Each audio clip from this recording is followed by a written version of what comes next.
Assalamualaikum warahmatullahi wabarakatuh. Perkenalkan, saya Istiqomah dengan NIM 32111811038 dan rekan saya bernama Anissa Atifah NIM 32111811023 izin mempresentasikan mengenai tugas metode pemisahan lanjut dengan judul elektroforesis kapiler dengan dosen pengampu Ibu Dr. Lili Siti Aisyah, SSI, MSI. Pokok bahasan yang akan dibahas pada presentasi kali ini yaitu pengertian elektroforesis kapiler, prinsip elektroforesis kapiler, instrumen elektroforesis kapiler, faktor yang mempengaruhi elektroforesis kapiler, kelebihan dan kekurangan elektroforesis kapiler, aplikasi elektroforesis kapiler, dan kesimpulan. Elektroforesis kapiler. Elektroforesis kapiler merupakan metode elektroforesis yang digunakan untuk memisahkan asam amino, protein, lipid, karbohidrat, dan nukleotida dengan memanfaatkan medan listrik resolusi tinggi yang dihasilkan dari elektroda untuk memisahkan senyawa-senyawa yang memiliki muatan berupa kation ataupun anion. Prinsip dari elektroforesis kapiler ini yaitu tergantung pada prinsip bahwa molekul memiliki muatan listrik yang berbeda dengan bobot yang berbeda. Dengan demikian, ketika molekul dalam substrat terkena medan listrik, molekul yang berbeda akan bergerak ke arah yang berbeda dan pada kecepatan yang berbeda dalam substrat. Instrumen elektroforesis kapiler. Ketika substrat terkena medan listrik dengan cara mencelupkan satu elektroda pada salah satu ujung dan satunya lagi pada ujung yang lain, maka molekul bermuatan positif akan bergerak menuju elektroda negatif dan molekul bermuatan negatif akan bergerak menuju elektroda positif. Kecepatan relatif di mana molekul akan bergerak melalui substrat yang tentunya ditentukan oleh karakteristik yang dikenal sebagai ukuran hidrodinamik molekul. Ukuran hidrodinamik molekul ini tergantung pada dua faktor, yaitu massa dan kekuatan bermuatan positif ataupun negatif. Sebuah molekul yang besar dengan muatan positif yang kuat akan cenderung bergerak relatif cepat menuju elektroda negatif dalam medan listrik. Sedangkan molekul kecil dengan muatan negatif yang lemah akan cenderung bergerak lebih lambat ke arah elektroda positif dalam medan listrik.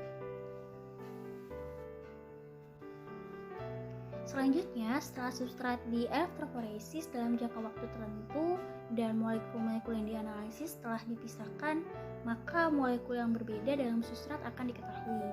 Dalam sistem yang lebih modern, elektroforesis kapiler ini dilakukan dengan cara UV, di mana penggunaan UV ini berfungsi untuk menunjukkan arah dari molekul-molekul dalam substrat.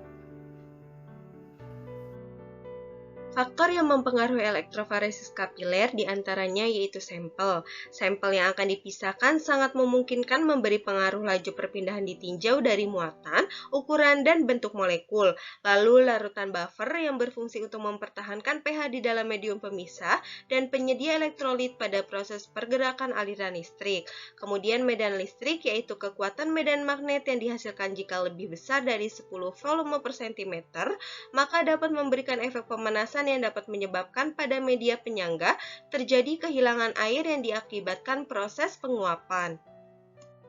Karakteristik elektroforesis kapiler diantaranya yaitu menggunakan pipa kapiler pada pemisahan elektroforesis, memanfaatkan medan listrik berkekuatan tinggi lebih dari 5 volume per cm, menggunakan detektor berteknologi modern sebagaimana yang ada pada kromatogram. Efisiensinya kadangkala sama dengan kromatografi gas kapiler, namun juga bisa lebih besar, membutuhkan waktu beberapa menit untuk mengamati sampel, mudah diotomatiskan untuk menganalisis dalam segi kuantitatif dan mudah digunakan, terbatas dalam mengkonsumsi atau melibatkan sejumlah reagen.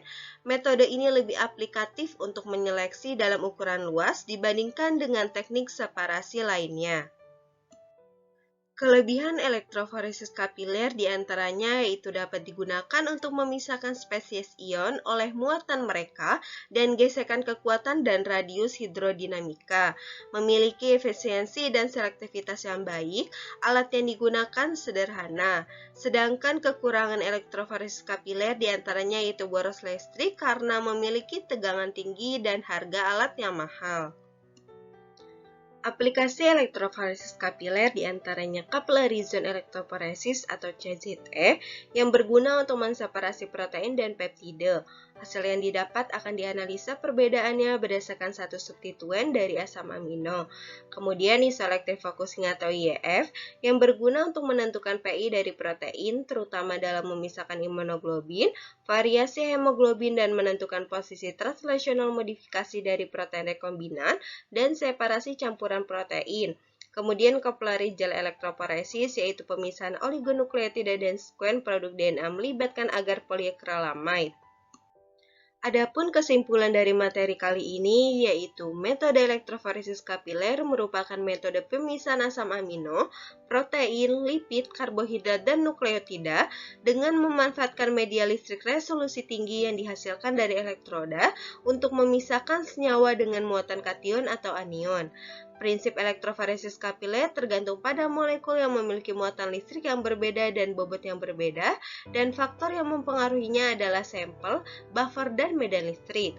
Kemudian, elektroforesis kapiler memberikan manfaat berdasarkan efisiensi, selektivitas, dan pengukuran yang baik dalam aplikasi capillary zone electrophoresis, isoelectrofocusing atau IEF, capillary gel electrophoresis. Namun, juga diperlukan pemakaian sesuai dengan kebutuhan, melihat penggunaan alat memiliki tegangan yang tinggi. Sekian presentasi dari kami, kurang lebihnya mohon maaf. Wassalamualaikum warahmatullahi wabarakatuh.